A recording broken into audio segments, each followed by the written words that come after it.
দর্শন দেখিয়ে দিয়েছে। পৃথিবী বিখ্যাত একজন সুদখোর ছিল, হাবিবে আজমি তিনার নাম ছিল। মানুষ এলাকার সবাই তাকে দেখলে শুনে শুনে পালিয়ে যেত, কেননা এত বড় সুদখোর ছিল। এ যুবক শুনে রেখে দাও, একদিন একজনের বাড়িতে গেছে সুদের টাকা নিতে। ওই গরিব সংসারের বাড়িওয়ালাটা করে নাই, এই বাড়িওয়ালি বলেছে আমার স্বামী করে নাই। ওই সময় হাবিবে আজমি বলতে লেগেছে, ওই যে তোমার খাসির মাথা একটা রয়েছিল, গরিবী সংসার চেয়ে এনেছে খাবে বলে, ওটাকে সুদ হিসাবে নিয়ে ঘরে চলে আসতে লাগলো। আল্লাহর বান্দি গরিব বড় দুঃখ পেতে লাগলো, কিন্তু কিছুই করার নেই। হাবিবে আজমি ঘরে নিয়ে এসে ওই মাথাটাকে এইভাবে নিজের স্ত্রীকে বললো, রান্না করো, আমি তৈরি হয়ে আসছি, খাবো। স্ত্রী রান্না করলো, খাবারকে সামনে দেওয়া হলো। যখনই হাবিবে আজমি খেতে বসেছে, ওই রান্না থেকে পায়খানার দুর্গন্ধ বের হচ্ছে এবং টাটকা খুন দেখতে পেয়েছে। হাবিবে আজমি লাফ মেরে উঠে স্ত্রীকে ডাক দিয়ে বলে, কি ব্যাপার, এতদিন তো ভালো রাঁধো, আজকে এই রান্না কেন করেছো? এ থেকে পায়খানার গন্ধ আর টাটকা রক্ত দেখা যেতে লেগেছে। হাবিবে আজমির স্ত্রী দেখে না, ভালো রান্না, খুশবু রয়েছে। হে আমার প্রাণের স্বামী, আমি আপনাকে বারবার বলি যে আল্লাহ আপনাকে বাঁচিয়ে রেখেছে, যে আল্লাহ আপনাকে মায়ের পেটে খাওয়ালো, যে আল্লাহ আপনাকে দুনিয়া এত রিজিক দিয়েছে, কেন আপনি সুদের কারবার করেন? কেন আপনি সুদের মাল খান? কেন আপনি মানুষের কাছ থেকে সুদ নেন?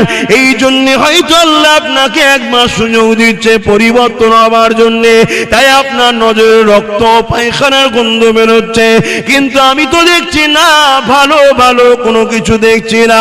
হাবিবে আজমির কপাল ভালো ছিল, পরিবর্তনের চেতনা ফিরে গেল। তখন পরিবর্তন হবে, কোথায় যাবে? আল্লাহর ওলিদের দরবারে যেতে হবে। পৃথিবীর জমিনে আল্লাহ নবী জানিয়ে দিলে তিনটে জায়গা ভালো হবার বড় লক্ষণ রয়েছে। প্রথম নম্বর হলো বাপের রক্ত, দ্বিতীয় নম্বর হলো মায়ের রেহে, তিন নম্বর হলো আল্লাহর ওলিদের দরবার। এ যুবকেরা, তরুণেরা, এখন তো আমাদের ছেলেরা ওলিদের দরবার থেকে অনেক দূরে সরে গেছে। যদিও ফুরফুরা শরীফে যায়, জিয়ারতটুকু করে, মুসাফাটুকু করে, কার কটা গাড়ি, কার কত বাড়ি, এই দেখে চলে এসে পালায় সমালোচনা করে। না বোকা, ওটা দেখতে যেও না। কারো যদি গাড়ি বেশি হয়, আল্লাহ যদি দিয়ে থাকে, ভুল কোথায়? কেউ যদি বেখিলাফে করে থাকে, জবাব সে আল্লাহর কাছে দেবে। তোমার মাকসাদ থাকবে একটাই, ওখানে যাব আল্লাহ পাবার জন্যে, ওখানে যাব নবী পাবার জন্যে, ওখানে যাব অন্তরের চোখটাকে খোলার জন্যে। যেমন তোমাদের মুরব্বীরা গিয়ে ওখানে জিকির করে করে দরুদ পড়ে পড়ে আল্লাহ নবী দিদার পেয়ে গেছে। এ যুবক, মনে করো না সেসব হুজুর তো আর নাই, এটা তোমার ভুল ধারণা। শুনে রেখে দাও, সাগর কখনো শুকায় না। হতে পারে তোমার খালে পানি নেই, এর জন্য মনে করুন সাগর শুকিয়ে গেছে। খালের ড্রেনে আসার যোগাযোগের রাস্তাতে অনেক ময়লা পড়ে গেছে, এই জন্য সাগর থেকে পানি তোমার খালে আসছে না। সাগর সাগরই আছে, শুকায়নি। তুমি ড্রেন নালাটাকে পরিষ্কার করো, এই যোগাযোগ ব্যবস্থাকে পরিষ্কার করো, দেখবি আবার পানি আসবে। অর্থাৎ এই নালা, এই যোগাযোগটা, এখানে কি বোঝাতে চাইছি? বিশ্বাস, প্রেম, ভক্তি, ভালোবাসা, এটা হলো ইলমে তাসাউফের মেন জিনিস। আদব নেই, ভক্তি নেই, বিশ্বাস নেই, কি করে তুমি ফয়েজ পাবে? এ যুবক, সময় দিয়ে খেয়াল করে, বড় তাড়াতাড়ি বলতে চাইছি, বুঝে নাও। হাবিবে আজমির কথা বলছিল। হাবিবে আজমি যেতে লেগেছে আল্লাহর ওলির দরবার, হযরত হাসান বসরির দরবারে যায়। এই রাস্তা দিয়ে যখন যেতেছিল, ছোট ছোট বাচ্চাদের নাই অনেক কটা বাচ্চা খেলাধুলা করতেছিল। শোনো শোনো, আমার আল্লাহ তোমাকে আমাকে কত ভালোবাসে দেখো। পাপ করেছো, নিরাশ হয়ে গেছে কেন? অন্যায় করেছো, নিরাশ হয়ে গেছে কেন? ভুল করেছো, নিরাশ হয়ে গেছে কেন? লা তাখনাতু মির রাহমাতিল্লাহ, আল্লাহ বলছে আমার রহমত থেকে নিরাশ হোস না রে। আয় ফিরে আয়, দেরি করিস না। নিঃশ্বাসটা পুরোবার আগে যদি পৃথিবী পরিমাণ গুনাহ নিয়ে আমার কাছে আছি, আমি আল্লাহ তোর রব, তোর দয়ালু প্রভু, আমার ক্ষমা করতে সময় লাগে না রে। আমি সঙ্গে সঙ্গে তোকে ক্ষমা করে দিয়ে আমার বন্ধু বানিয়ে নেব। এ যুবকেরা, তরুণে হযরত হাবিবে আজমি যখন যায়, রাস্তায় কিছু বাচ্চা খেলাধুলা করতেছিল, ওই বাচ্চাগুলো দেখে বলতে লেগেছে, ছেলেরা খেলা বন্ধ করো, চলে চলো, পালিয়ে চলো। একে অপরকে বলাধুলা করতে লেগেছে, ওই দেখ সুদখোর যাচ্ছে, ওই দেখ সুদখোর যাচ্ছে, ওই দেখ সুদখোর যাচ্ছে। ওর গায়ের হাওয়া যদি আমাদের গায়ে লেগে যায়, তাহলে আমরাও আল্লাহ পাকের কাছে ধরা পড়ে যেতে পারি। মনে রেখে দেবেন, সেদিন সুদখোরকে সমাজ এত ঘৃণা করত, আর আজকের দিনে সুদখোররাই সমাজের মাতব্বর হয়েছে। কথাটা কি ভুল বলে ফেললাম? এ যুবকেরা, তরুণেরা, ওই সময় যুব ছেলেগুলো পালিয়ে গেল, হাবিবে আজমির দিলটা ভেঙে গেল। আল্লাহ গো, এই বাচ্চাগুলো আমাকে এত ঘৃণা করে, আমি তাহলে কতটা খারাপ, আমি তাহলে কতটা অপদার্থ, আমি কতটা নোংরা মানুষ। তাহলে এই চেতনাটা যদি আমাদের মধ্যে না আসে, পরিবর্তন হবে কি করে? হাবিবে আজমি এইভাবে চলে গেলেন আল্লাহর ওলি হাসান বসরির দরবারে। এ যুবক, খারাপ মানুষ যখন ওলির দরবারে যায়, পরিবর্তন হতেই যায় রে বাবা। কিন্তু আম মানুষ দূর থেকে দেখে কি বলবে, কি ব্যাপার, সুদখোর হুজুরের কাছে কেন রে? হুজুরও মনে হয় কিছু ভাগিদারি পায়, এটা অন্যায়। তুমি আগে দেখো জিনিসটা কি হচ্ছে, তারপরে মন্তব্য করো। দেখেই ফট করে মন্তব্য করা মুনাফিকের খাতায় নাম উঠে যায়। কথা বুঝে আসছে? আল্লাহর ওলি হাবিবে আজমিকে দেখে হুজুর হতভম্ব হয়ে গেছে। কি ব্যাপার, ইন্টারন্যাশনাল নাম হয়ে গেছে সুদখোর, কি ব্যাপার? চোখ ভরা পানি। হুজুর, বাঁচার কিছু রাস্তা আছে, বাঁচার কিছু রাস্তা আছে। 30-40 বছর ধরে সুদ খেয়েছি, বাড়ি বানিয়েছি, গাড়ি বানিয়েছি, গাড়ি বলতে ঘোড়া, এত কিছু সম্পদ বানিয়েছি, বাঁচার কিছু রাস্তা কি আছে? হাবিবে আজমি কোরআনের আয়াতটা পড়ে, লা তাখনাতু মির রাহমাতিল্লাহ, নিরাশ হয়ে যাস না রে দাস দাসী আমার রহমত থেকে। আয় হাতটা বাড়া। হাবিবে আজমির হাত ধরল আল্লাহর ওলি, তওবা পড়িয়ে দিল, তওবা পড়িয়ে দিল। এ যুবক রে, শুনে রেখে দা, হাবিবে আজমি বলে দিল, আল্লাহর খুশির জন্য তোমার যা আছে সব ছেড়ে দাও। এই কথা শুনে হাবিবে আজমি তওবা করে নিয়ে ঘরে এসে স্ত্রীর কাছে ইজ্জত ঢাকার মতো পরনের একটা মোটা কাপড় জড়িয়ে নিয়ে, স্ত্রীকে সাথে নিয়ে জানটা বাঁচাবার মতো কিছু খাবার নিয়ে ঘরটা ছেড়ে দিয়ে রওনা দিতে লেগেছে।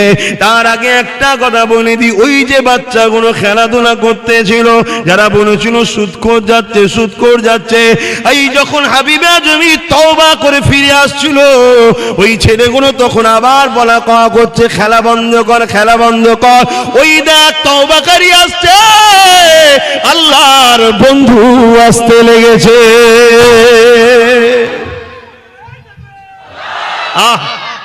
আল্লাহু আকবার।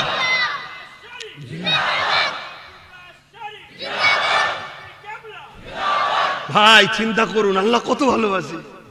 মানে তওবা করলে আল্লাহ বলছে, যেমন মায়ের পেট থেকে বেরোলে গুনাহ থাকে না, এই বাচ্চাদের গুনাহ আছে নাকি? এদের গুনাহ আছে কি? এইরকম বেগুনাহ করে দেয়, বেগুনাহ যে হবে সেই তো আল্লাহর বন্ধু হয়ে যাবে। তাহলে ভেবে দেখুন, কেন আমার ভাইগুলো তওবা করছেন না? বারবার তওবা যদি ভেঙেও যায়, আল্লাহর কাছে তওবা করতে দেরি করবেন না, আল্লাহর কাছে কাঁদুন, আল্লাহর কাছে তওবা, আল্লাহকে বলুন না, আল্লাহ আমি ভালো হতে চাইছি, হতে পারছি না, দুনিয়ায় আবার জড়িয়ে যাচ্ছি, আবার পাপ করে ফেলছি, আবার অন্যায় করে ফেলছি, আবার আপনাকে তওবা করছি, মালিক আমাকে ভালো হওয়ার ব্যবস্থা আপনি করে দেন। আমার আল্লাহ আপনাকে কোনো না কোনো বাহানায় পরিবর্তন করে দেবে। জোরে বলুন সুবহানাল্লাহ। আল্লাহ পাক কোরআন পাকের মধ্যে জানিয়ে দিলেন, এ দুনিয়া মানুষের আগা, আমি তোদের রব, তোদের পালন কর্তা আল্লাহ। লিল্লাহি মা ফিস সামাওয়াতি ওয়া মা ফিল আরদ, জমিন আসমানের একমাত্র মালিক হলাম আমি আল্লাহ।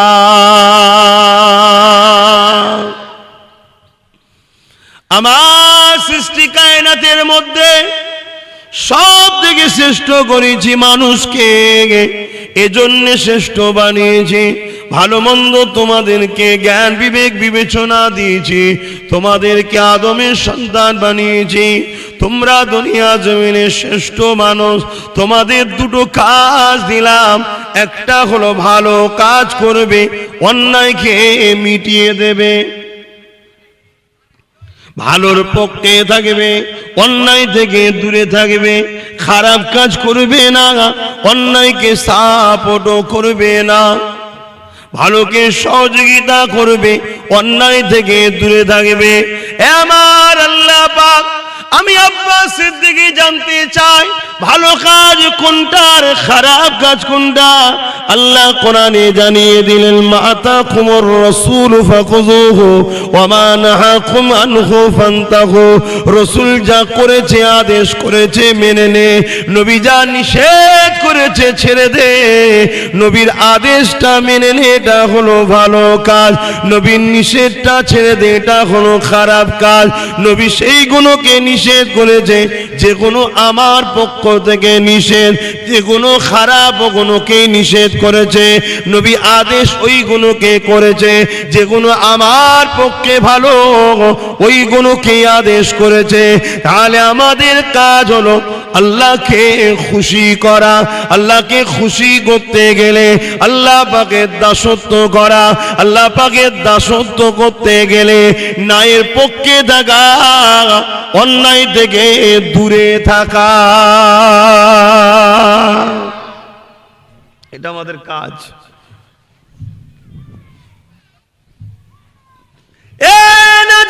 তরুণেরা বাবেরা, দুনিয়া জমিনে আব্বা আমাকে ভালোবাসে, সেই আব্বার জন্য আমি ছেলে কত কিছু নাই করতে পারি, কিন্তু এই ভালোবাসা বাপ বেটার সম্পর্ক খুবই সামান্য সম্পর্ক ভালোবাসা। অর্থাৎ আল্লাহ পাকের কাছে মায়ের ভালোবাসা, বাপের ভালোবাসা, স্ত্রী ভালোবাসা, স্বামী ভালোবাসা, আর আল্লাহ বান্দাকে ভালোবাসে।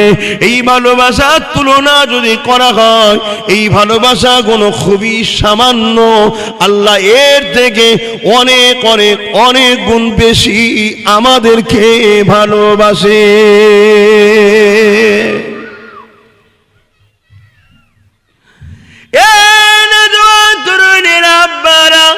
আমি একটাই জিনিস বোঝাতে চাইছি, স্ত্রীর ভালোবাসায় আমরা যদি এত দিবানা হয়ে যায়, স্ত্রীর জন্য সব কিছু যদি করতে পারে, স্বামীর ভালোবাসায় যদি স্ত্রী সব কিছু করতে পারে, মা বাপের ভালোবাসায় ছেলে মেয়ে যদি সব করতে পারে, ছেলে মেয়েদের ভালোবাসায় বাপ মা যদি সব করতে পারে, এ দুনিয়ার মানুষ, যে আল্লাহ তোমাকে বুবা বানালো না, যে আল্লাহ আমাকে বুবা বানালো না, যে আল্লাহ দয়া করে জবানে কণ্ঠ দিল, আওয়াজ দিল, সেই আল্লাহর ভালোবাসায় তুমি আমি কি করতে পেরেছি ভাবো।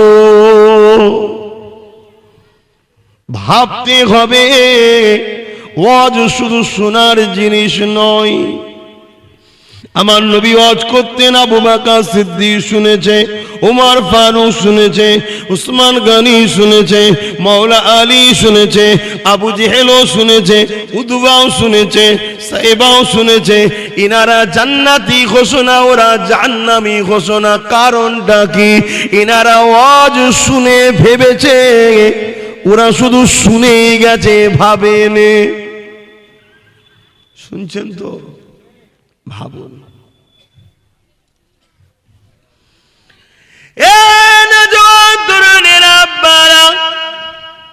কখন তোমার আমার সময় হবে আল্লাহ জন্য একটু বাবা, কখন তোমার আমার সময় হবে নিরিবিলি ঘরে দরজাটা দিয়ে বা গভীর রাত্রে একা একা, কখন তোমার আমার সময় হবে মাদানা নদ করে দিয়ে তোমার আমার মালিককে একটু বলবে, আল্লাহ গো সিনেমা দেখে ফেললাম, আল্লাহ গো গান শুনে ফেলেছি, আল্লাহ গো যাত্রা দেখে ফেলেছি, আল্লাহ গো চেনার মতো পাপও করে ফেলেছি, শরাব পান করে ফেলেছি, আমার আল্লাহ তারপরও তুমি আমাকে মক্কা দেখালে, তারপরও তুমি আমাকে এখনো ভালোবাসলে, তারপর তারপরেও তুমি আমাকে এখনো মা বাপের নজরে প্রিয় বানিয়ে রাখলে, তারপরে তুমি এখনো আমাকে গ্রামের মানুষের কাছে সম্মান দিলে, আমার স্ত্রীর কাছে ভালো মানুষ বানিয়ে রাখলে, আমার স্বামীর কাছে ভালো মানুষ বানিয়ে রাখলে। ওগো আমার আল্লাহ, আমি এত পাপী হওয়ার পরও তুমি আমাকে এখনো ভালোবাসো, টাইমে টাইমে খাওয়াও, আমার নিঃশ্বাস এখনো তুমি চালাচ্ছ, আমাকে এখনো তুমি বাঁচিয়ে রেখেছো, আমার পা দুটো সুরক্ষিত রেখেছো, আমার হাত দুটো সুরক্ষিত রেখেছো, আমার জবানের বাক শক্তি এখনো রেখেছো। আমার আল্লাহ, এখন আমার সময় হয়েছে, তোমার কাছে মাথা নত করে দিয়েছি মালিক, তুমি আমাকে ক্ষমা করে দাও। শুনেছি তুমি বড় রহমান, শুনেছি তুমি বড় গফুর, শুনেছি তুমি বড় গফফার। আল্লাহ, শুনেছি বনি ইসরাইল কওমের একটা যুবক নাকি এমন করে প্রতিদিন নতুন নতুন নারীকে তার ঘরে নিয়ে আসতো, কিন্তু একদিন তার জীবনে অ্যাক্সিডেন্ট ঘটে গেল। আল্লাহ, শুনেছি সে নাকি একদিন নারীকে এনেছিল, ওই নারী কাঁদতে কাঁদতে বলেছিল, যুবক করে পেটের জ্বালাতে নাচারে নেবেছি, বড় অভাবী, কাউকে খাবার দিতে পারি না, মা বাপ শুকিয়ে রয়েছে। তাই সেই যুবকটা বলেছিল, যাও, তোমাকে আমি ক্ষমা করে দিলাম, এই পয়সা তোমাকে দিয়ে দিলাম, তোমার সঙ্গে নফসের খিদে মিটাবো না। ওই সময় যুবক বলেছিল, মেয়েরে দোয়া করবি আল্লাহ যেন আমাকে হিদায়েত করে। ওই ছেলেটা সেই রাত্রিরে মেয়েটা চলে যাবার পরে আসমানের দিকে তাকিয়ে বলেছিল, আল্লাহ, আমি বড় খারাপ, আমি বড় দুর্বল, আমি বড় নোংরা, আল্লাহ, কিন্তু তোমার দাস আমি, ক্ষমা চাই, আর কোনোদিন পাপ করব না। এলাকার সবাই ছেলেটাকে খারাপ ভাবতো, সবাই ঘৃণা করতো, সবাই জানতো পয়সার গরমে কেউ কিছু বলতে পারে না। এই রকম বলার কিছুক্ষণ পরেই যুবকটা মারা গিয়েছিল। পরের দিন এলাকার মানুষ যখন উঠেছে, ওই যুবকটা দরজায় লেখা আছে, এই বান্দা আল্লাহর কাছে তওবা করেছে, নিজের কৃতকর্মের জন্য লজ্জিত হয়েছে, আমি আল্লাহ একে মাফ করে দিয়েছি, দুনিয়া মানুষ একে সম্মানে জানাজা দাও। কত ভালোবাসে যুবক, বাপ আমার, মা আমার, ভাই আমার, বোন আমার, এখনো কি আমাদের সময় হলো না একটু মাফ করানোর জন্য খোদাকে বলা? কেউ গান দেখে ফেলেছে, ওটা আশ্চর্যের বিষয়, গুনার জিনিস, খারাপ জিনিস, উচিত নয়। মুসলিম ঘরের ছেলে আল্লাহকে ভয় করা উচিত নয়, কিন্তু ওর থেকে বড় আফসোস হচ্ছে তওবা করেনি, এটা সবচেয়ে বড় আফসোস। কেউ সিনেমা দেখে ফেলেছে, ওটা বড় দুঃখের বিষয়, ওটা আফসোসের জিনিস, কিন্তু ওর থেকেও বড় আফসোসের বিষয় হলো তওবা করেনি, যে আল্লাহ আমি ভুল করেছি, আল্লাহ আমি ক্ষমা করে দে। দরুদ শরীফ, আল্লাহুম্মা সাল্লি আলা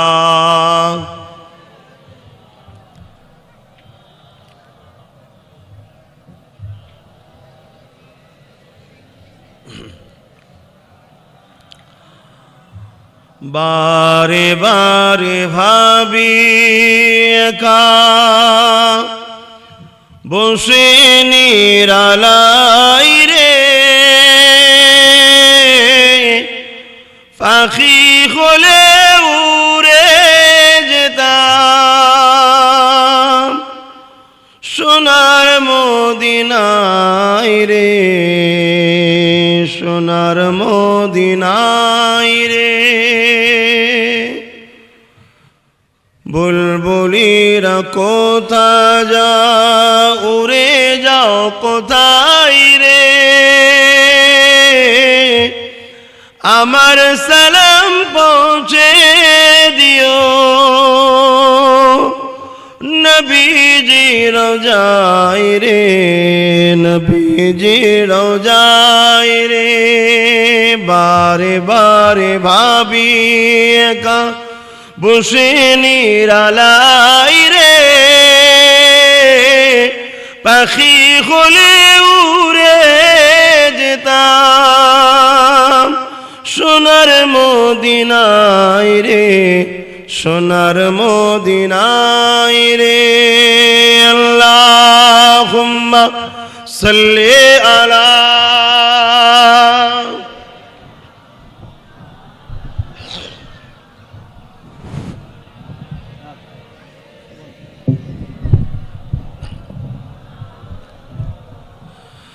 মুসলমান ঘরের ছেলে মেয়েরা তরুণেরা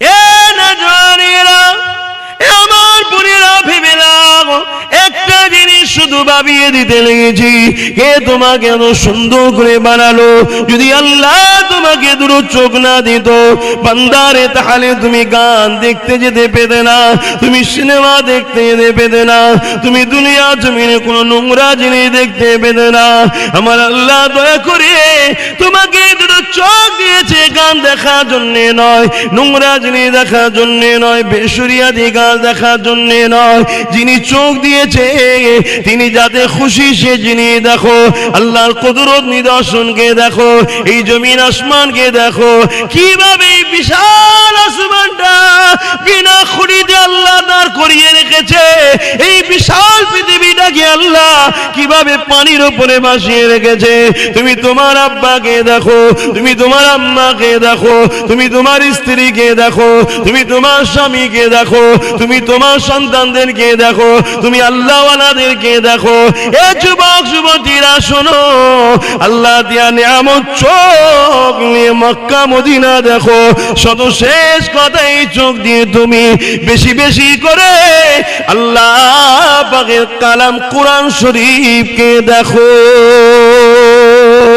বড় দুঃখ লাগে বড় আফসোস লাগে এই চোখ দিয়ে কোরআন তো দেখলাম না এই চোখ দিয়ে আলেমদেরকে দেখলাম না এই চোখ দিয়ে মক্কা মদিনা দেখলাম না এই চোখ দিয়ে মা বাপের দিকে তাকালাম না এ যুবকের পরে এই চোখ দিয়ে গান দেখলাম সিনেমা দেখলাম জাহান্নামী নরনারীদেরকে দেখলাম হারামখোর গাদ্দার বেঈমান মুনাফিক ইসলামের দুশমন নেতাদেরকে দেখলাম এই চোখ দিয়ে কখনো আলেমের দিনকে দেখলাম না এরপরও কেন রে যুবক এখনো তুমি তওবা করলে না আমার আল্লাহর কাছে কেন লুটিয়ে পড়লে না কেন তুমি চোখ দিয়ে পানি বার করে দিলে না ওগো আমার আল্লাহ ভুল হয়ে গেছে এ চোখ তুমি দিয়েছো এই চোখে তোমার রাস্তায় না ব্যবহার করে আল্লাহ তোমার দিনে না দেখে বেশরিয়াতে জিনিস দেখে ফেলেছি এরপরও তুমি কত দয়ালু এখনো তুমি আমাকে অন্ধ বানিয়ে দিওনি এখনো আমার চোখ দুটোকে কেড়ে নিওনি এই সমাজে আল্লাহ দেখিয়ে থাকে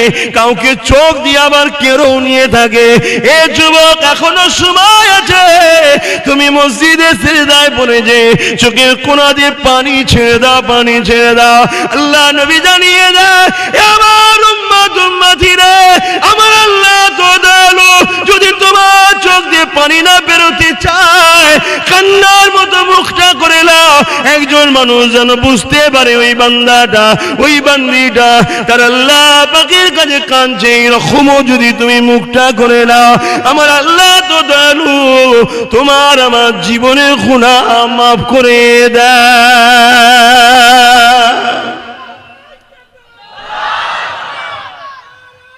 আল্লাহ কেন আমার ভাইরা এখনো এই চোখ দিয়ে পাপ করছেন যা হবার হয়ে গেছে তওবা করেন আমার সোনার ভাইরা তওবা করেন আল্লাহ দিয়া নিয়ামত আল্লাহর রাস্তায় খরচ করেন এরপরেও যদি হয়ে যায় তওবা করে নেন তওবা করে নেন তওবা করার পরে যদি আবারও কখনো হয়ে যায় দেরি করবেন না সঙ্গে সঙ্গে আবার তওবা করে নেবেন আল্লাহ এত দয়ালু তোমাকে আবার মাফ করে দেবে জোরে বলুন সুবহানাল্লাহ এইরকম দয়ালু প্রভু থেকে দূরে থাকো কেন দুনিয়া বড় স্বার্থপর তুমি মানো চাই না মানো এটা সত্যই দুনিয়া বড় স্বার্থপর একটা মানুষ এলাকায় মারা গেলে এক সপ্তাহ যেতে না যেতে লোক ভুলে যায় ঠিক না বে ঠিক এ বড় স্বার্থপর যতক্ষণ চোখের সামনে এত মনে হয় কত পীড়িত কত দরদ সব ভুলে যাবে সব ভুলে কিন্তু হায় হায় হায় আমার আল্লাহ কিন্তু আমাদেরকে কখনোই ভুলে না তিনি সব সময় আমাদেরকে স্মরণ রাখে, আমাদের খেয়াল রাখে, আমাদের ভালো চায়। কিন্তু আমরা জোর করে আল্লাহর কথাকে অমান্য